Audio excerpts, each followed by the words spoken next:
pretty dress. That's a pretty dress. Oh, she does the black one.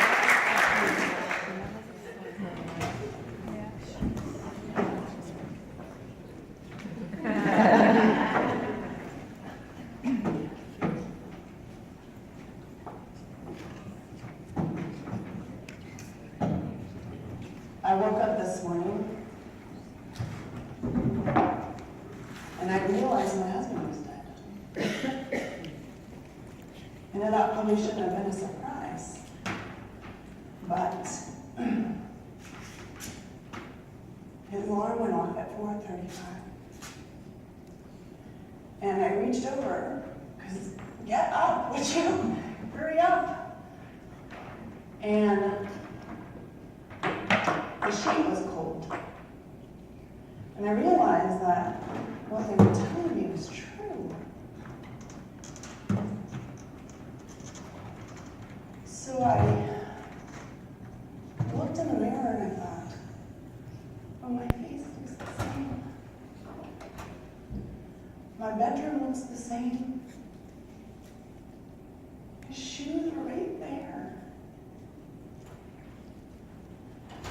But I'm pretty sure he's not coming home.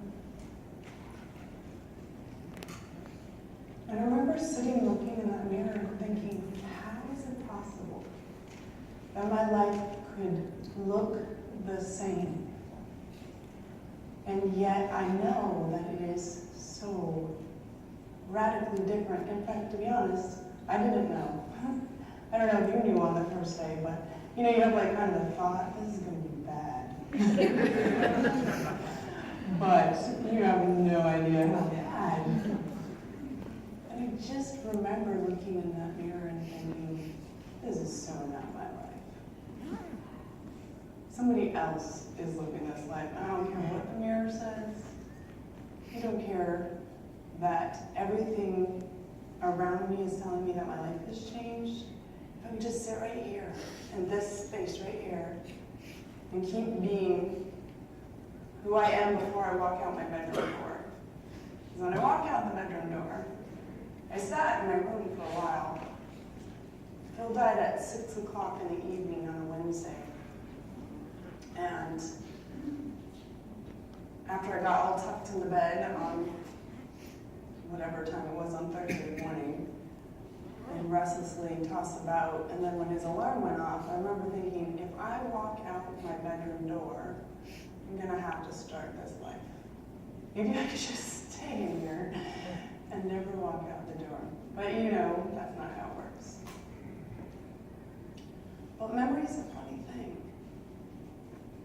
And when I look back on those days, clearly I'm telling you right now, I can barely contain myself.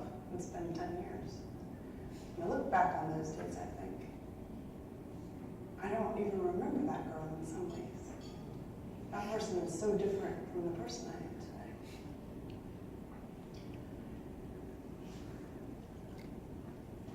I wanted so desperately to remember. Like suddenly, super important that I remember everything. It occurred to me like, oh my gosh, at some point, I'm not going to be able to hear your voice. Not only because you're not speaking, but because I can't remember. What's going to happen when I can't remember? What if I can't remember how you smell? What if I can't remember that phrase you used to use whenever you called your mom? What if I can't remember? And so I frantically started writing things down, just on any piece of paper in my room, everywhere I went. I had a journal. I would write things down, anything that I could remember. That was the mantra. Remember.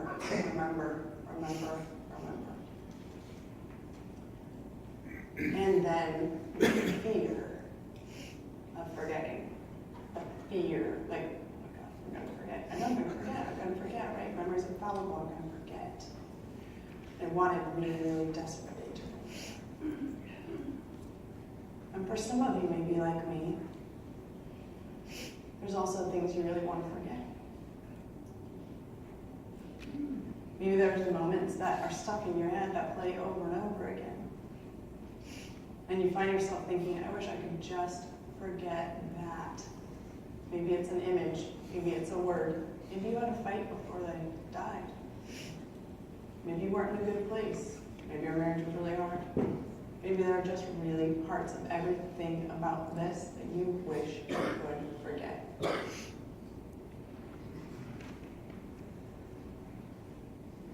And when you look in the mirror, at those times I would think to myself, am I ever going to forget? Am I ever going to forget standing at the foot of his emergency room bed? Will I ever forget that?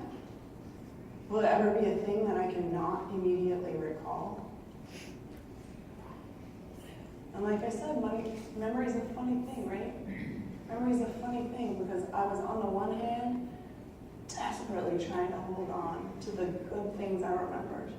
Not even whether it was good or bad, really, honestly. It was more about not wanting to let go of any piece.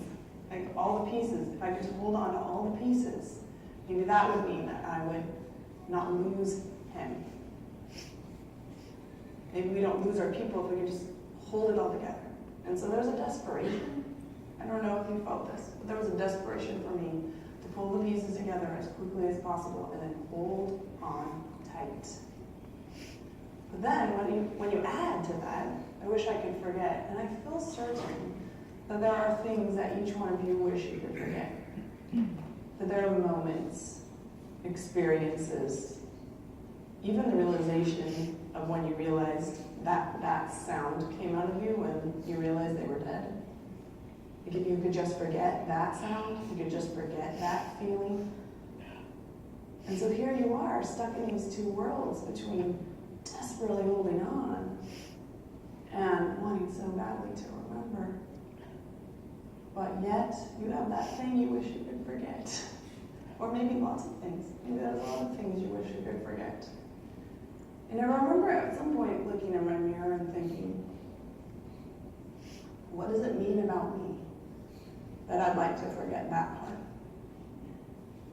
Like, is that disloyal in some way? He had to live it. Is it okay that I wish I could forget it? Is it okay that I wish that I didn't have to hold on to that thing?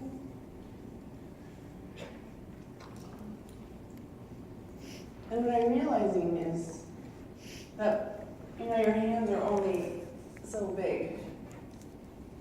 And so while you're trying to grab and hold all these things together, right, there's no room to hold anything else. You can't bring anything new into your life. You can't welcome any new experiences because your hands are really full. And if your hands are really full, then your heart, your mind, your soul, right, all connected. Everybody's too full to put more in. So is it okay to forget? And what does that mean? What does it mean if you say, you know what, it's okay for me to let go of that thing, of that trauma, of that piece of my relationship that was really hard? What does that mean? Does that mean you're not living what they lived? Does it mean you're a bad widowed person? Does it maybe mean you're human? Does it mean that you want to be able to accept something else into your life? And in order to do so, you have to choose something to let go of. So here's the thing, right? People are often telling us to let go of things. Oh, what? Nobody told you that? You gotta let it go, friends. We're often told to let go of things. And, like a teenager, when you say, don't do that, what are you going to do? The exact opposite. Hold on, dig in your heels, sit down, and say, I will hold on to this for as long as possible, just because you don't want me to. Clearly, I have had teenagers.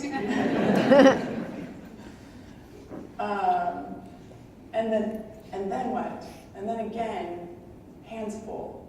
heart engaged, everything, every bit of your energy stuck to, I'm holding on to this and you can't make me let it go. I won't. I won't, I won't, I won't, I won't, I won't. And much like the teenage experience, oftentimes it's to our own detriment, right?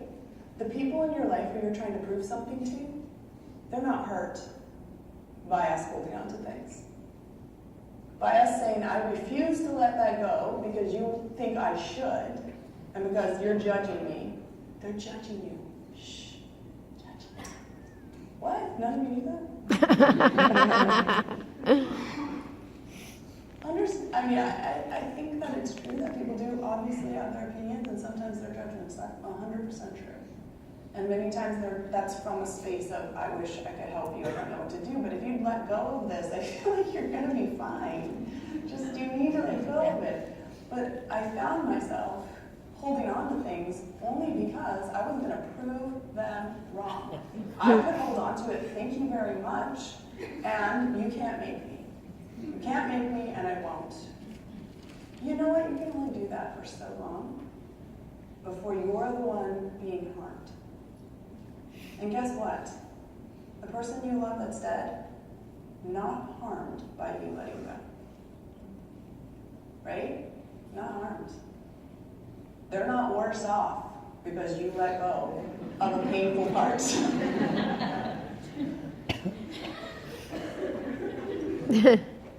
And the thing about it is, we find ourselves so desperately holding on to things.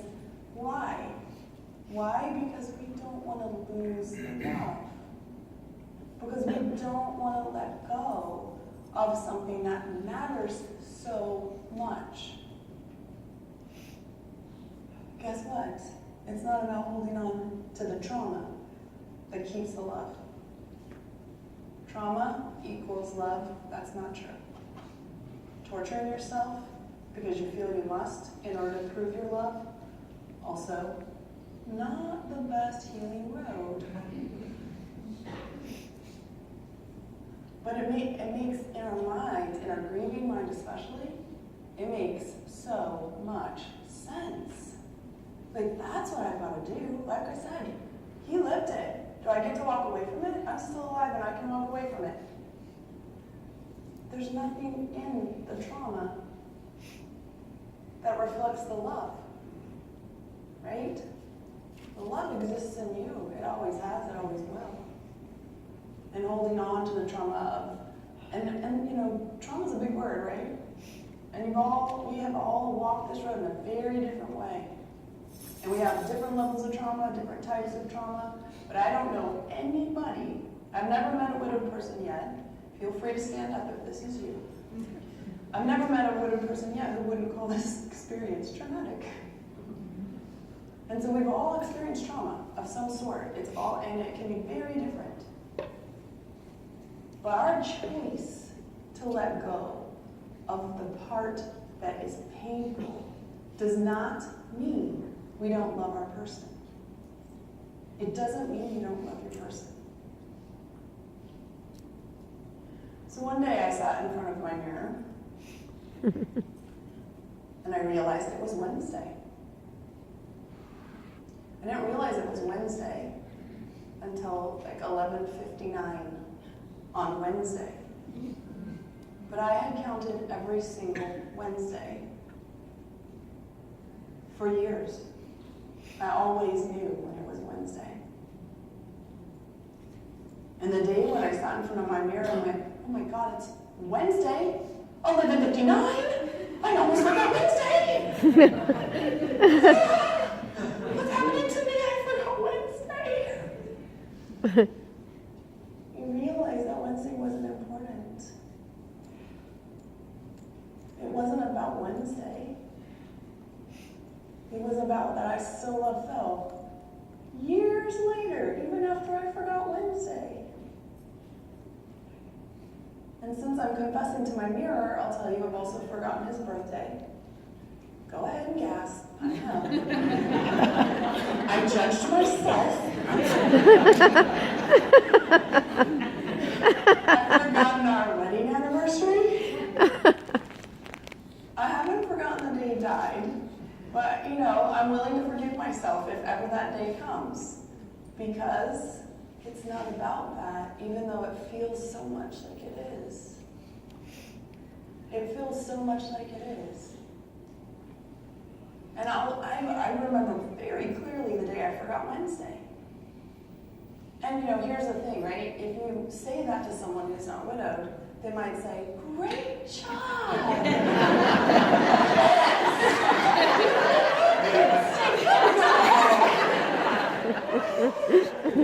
Say it to someone who's widowed and they go, "Ooh." What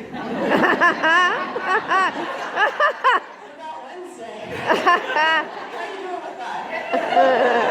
I'm glad you remembered at 11:59 that you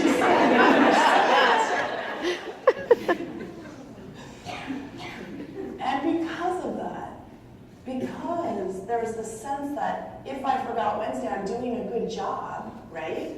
What's going to happen next Wednesday? I'm going to be marking Wednesday from the Thursday after the Wednesday I forgot all the way until the next Wednesday at 12:01, so I can be sure to get all 24 hours of Wednesday. Just be sure I got all 24. That probably make up for the fact that I forgot last week. I know you're all laughing. You know exactly what I'm doing. Yeah. I did too. 24 hours. It's well, because we hear the messages from people who genuinely want us to be better. Not better, like get over it. Better, like happy. Better, like content with my life. Better, like I can have a life I still love. They want that so much for you that they think forgetting Wednesday is a great step in that direction. And you know what? It is.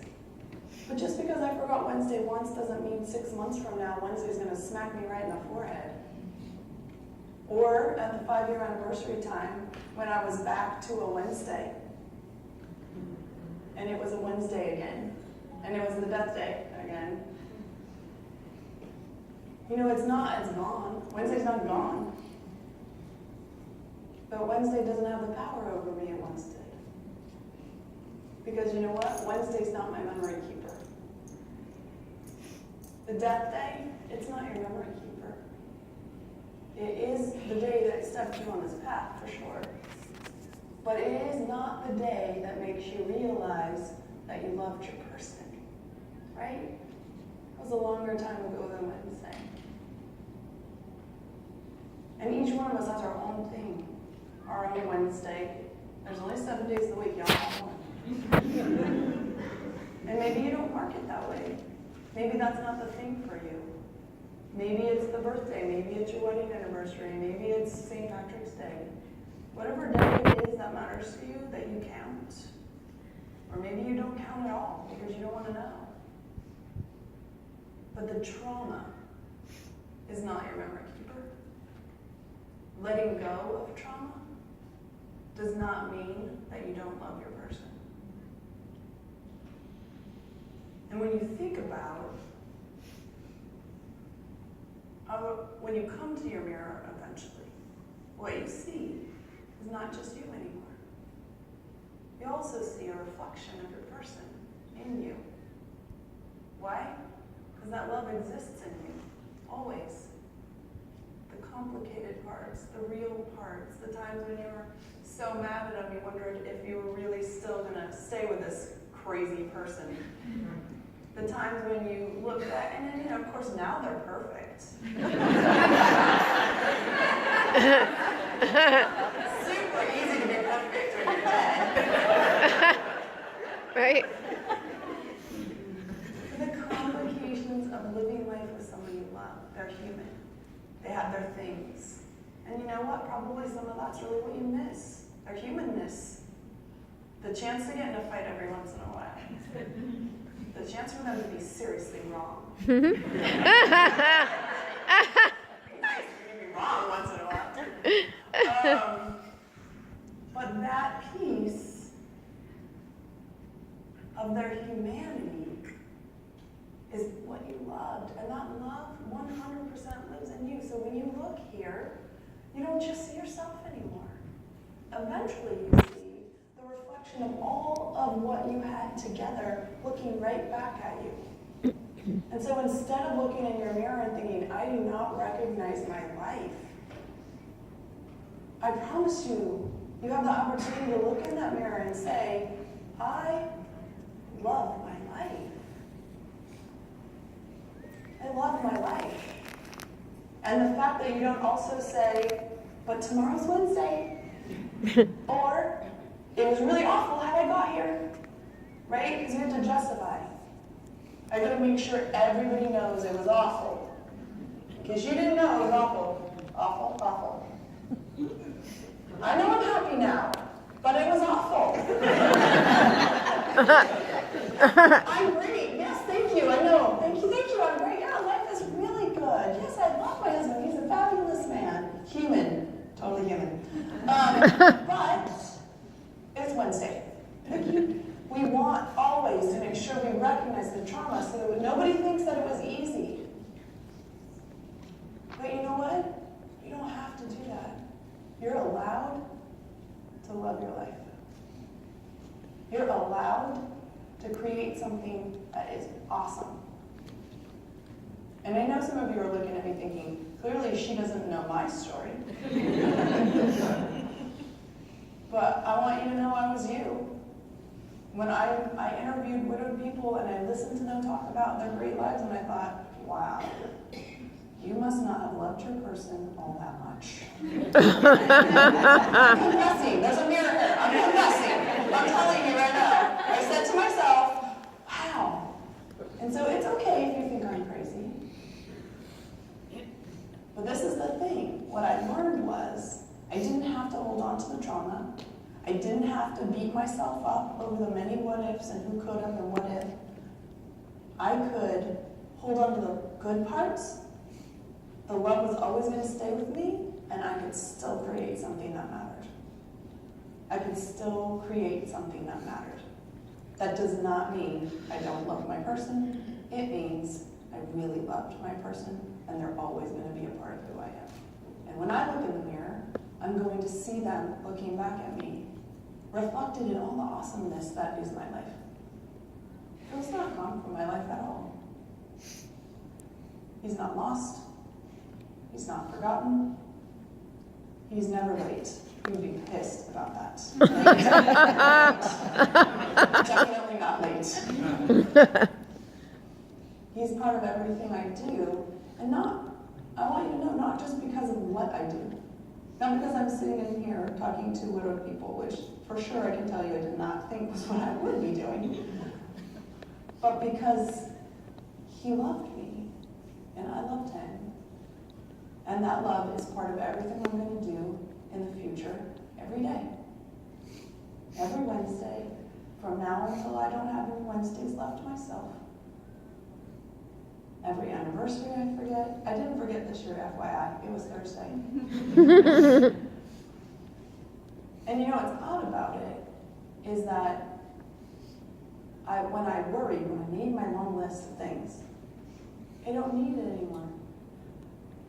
And I still can't remember what he said to his mom. He had a phrase that he said to his mom every single time he called her. He'd pick up the phone and he would say the same thing. Don't ask me what it is, I can't remember. But you know what I remember? He loved his mom. So it doesn't matter if I remember the words exactly. And I probably did write them down. They might be on my list. But you don't need my list anymore. Because the things that I remember about him don't have to be as specific as I once needed them to be. And he hasn't gone anywhere. And I thought he was going to go. And I had to write it all down before he left. But he didn't go anywhere. And that long list of memories I made, it exists somewhere. To be honest, I don't know exactly where it is. And if someone had told me that when I was you, I might have judged that person. What? You don't know where your list is? Of things to remember? You're totally going to forget? But that's only because I didn't know yet. That you'll never forget. And the things that are most important to you, you'll hold on to forever. I'm going to come out from behind my mirror because I want to talk a little bit about what happened in Orlando. Phil died on August 31st of 2005. Hurricane Katrina hit on August 29th, 2005. So I always think of it as 3 days after the huge hurricane hit the world, my hurricane hit personally. And do you know what happened to Hurricane Katrina? In my head, totally gone. No, honest to God, no memory of it at all.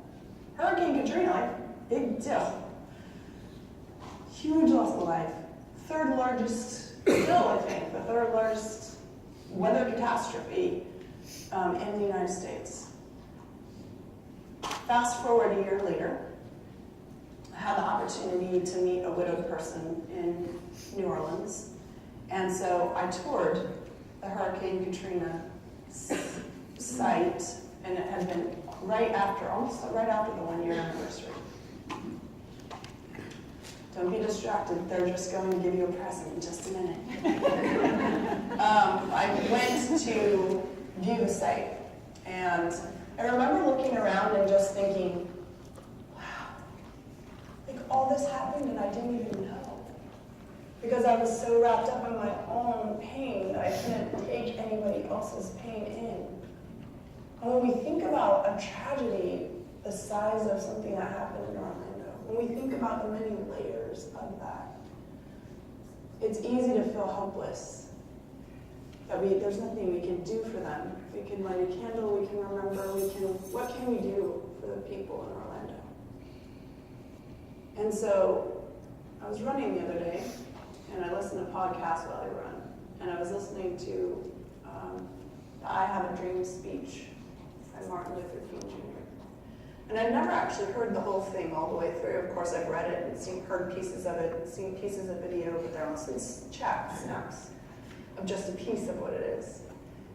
And he says at one point, our faith can take a mountain of despair, and from it, we can chip a rock of hope.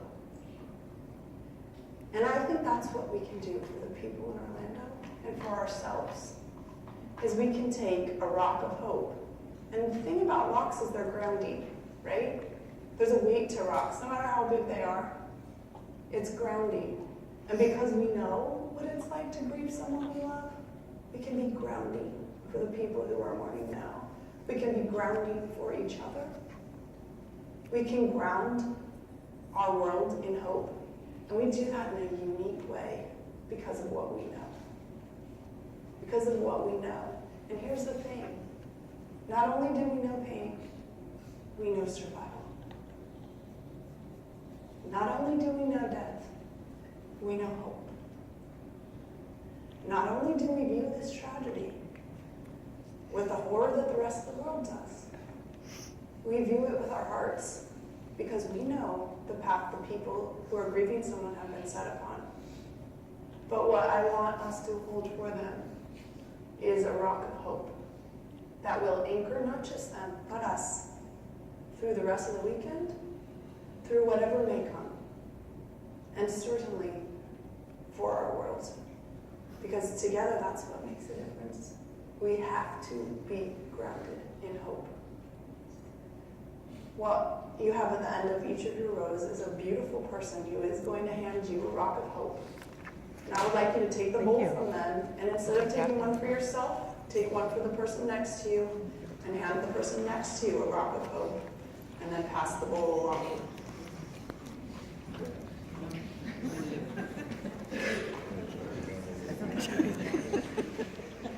It's kind of like a church plate. You don't have to put anything in, you can take something out.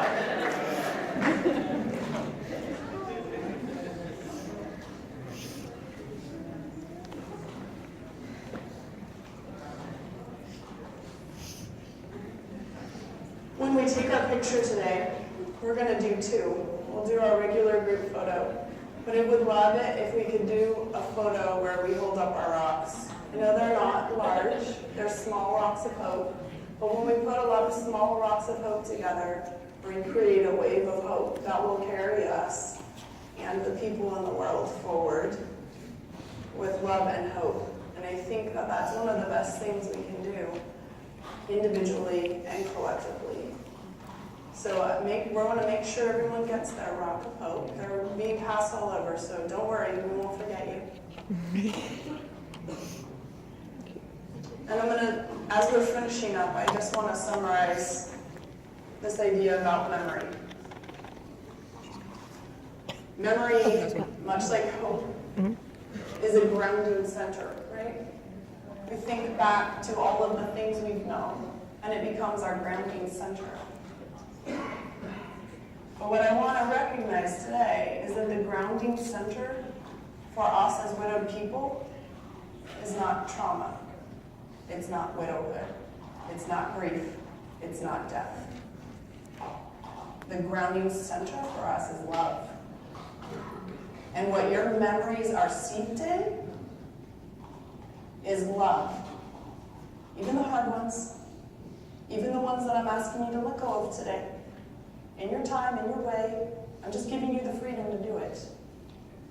But those are steeped in love, and that love doesn't go anywhere. So you never let go of that. That's your grounding center. And so while you're holding that rock, you are holding a rock of hope for yourself.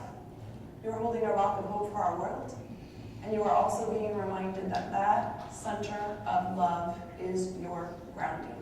And when you need to come back, when you're feeling scattered, when you're feeling like, I can't do this, and you've heard the phrase, come to your center, what's your center? Your center is love. Grounded right there, every day, and whenever you need it, it's going to be there for you. And I hope that you take those rocks with you as a reminder that we are grounded. In love, we are grounded in hope.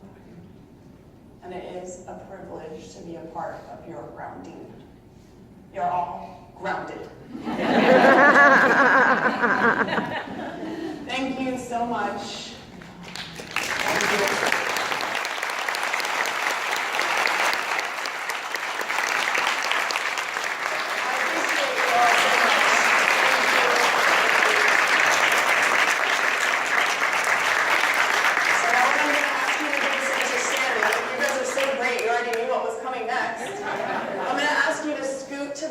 And we really like each other a lot. So we're going to try to be very close together, centered in the middle. At some point, I think you're going to be looking for yourself in this photo like, where's Waldo? So you're going to say to yourself, I don't know about this, do I want to be stuck in there? But you do, I promise you do. Squish in if you want, squish, squish, squish.